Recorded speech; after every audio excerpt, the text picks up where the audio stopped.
Hi everybody.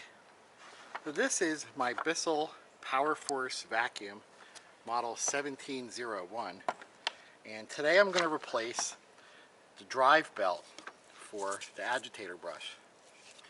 The old one broke. This brush assembly got all clogged up, and of course what happens is then the brush stops turning, but the motor still runs and burns right through the belt. So that's what happened on this one. So I went online to Amazon and got two new belts, and here's the Amazon part number. Don't cost a whole lot. These were actually just about $6 for two belts, so pretty good. So now I'm going to reassemble the vacuum. So these are generally not too difficult to do, although it's been a while since I disassembled this, so I have to remember how all the parts go. So it should be fun. Anyway, let me start out by putting this back into the assembly housing. So the belt has to go around this part of the brush, and then it has to get tucked down inside this area where the motor drive shaft is sticking out. That drive shaft is what makes the belt turn. So I have to get it around there first. Actually, let me try doing that without the roller on it. Might be easier if I try to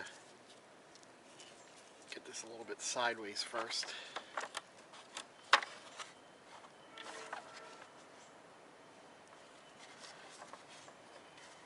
Okay, here we go. So now this is around that motor shaft. Now I can stick it around this roller. And then for this roller, there's a round part here and sort of a squared off part here. And they each fit into a channel in the end of the housing. So there's a square one here and a round one there. So pretty easy, pretty self-explanatory, but kind of hook it there, and then I sort of line this up because you can rotate it so it's ready to go down in that slot. Set that there, and then just pull it into position. Pull that there. There we go.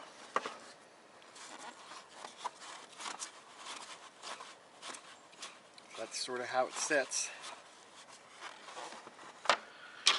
So next I have to put this wheel assembly back on. This came off when I removed the red cover, and that just sits down in here.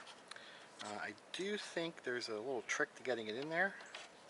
Yeah, you just have to put it in straight down because there's these flat tabs on the end of this little bar here that have to go down inside a slot in the bottom of the vacuum.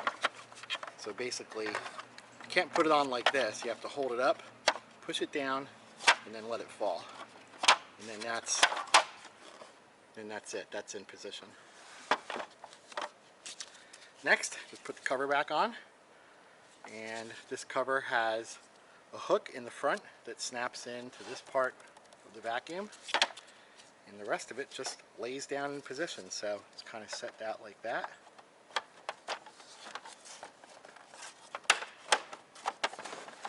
And then pop it down.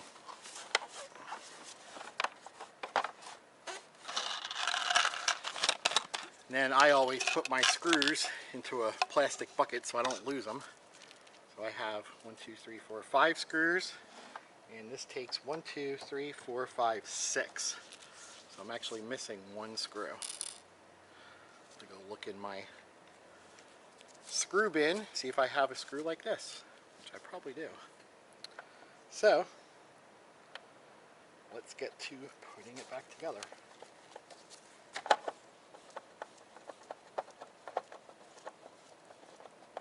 Now with vacuum cleaners like this, because these screws are going into plastic, I generally like to do these by hand. I could use my impact driver to put these in, but I don't want to take a chance in stripping it out, so It's just as easy to do it by hand. Uh-oh. I think that one's broken right there. That screw went right down and didn't catch. Like I said, it's been a while since I worked on this. Maybe that's why it's missing a screw.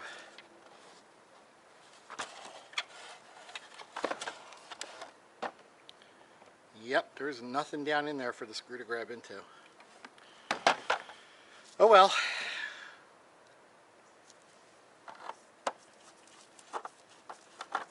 Just put the 5 screws in and that'll be that.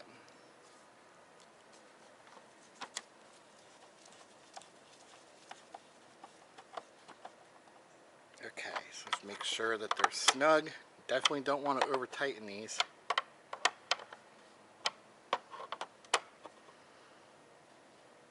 Okay, just check it real quick.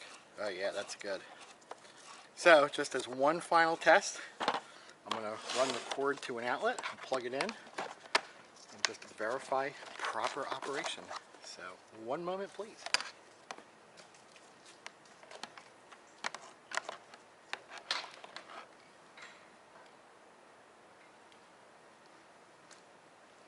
Okay, and here's the big test.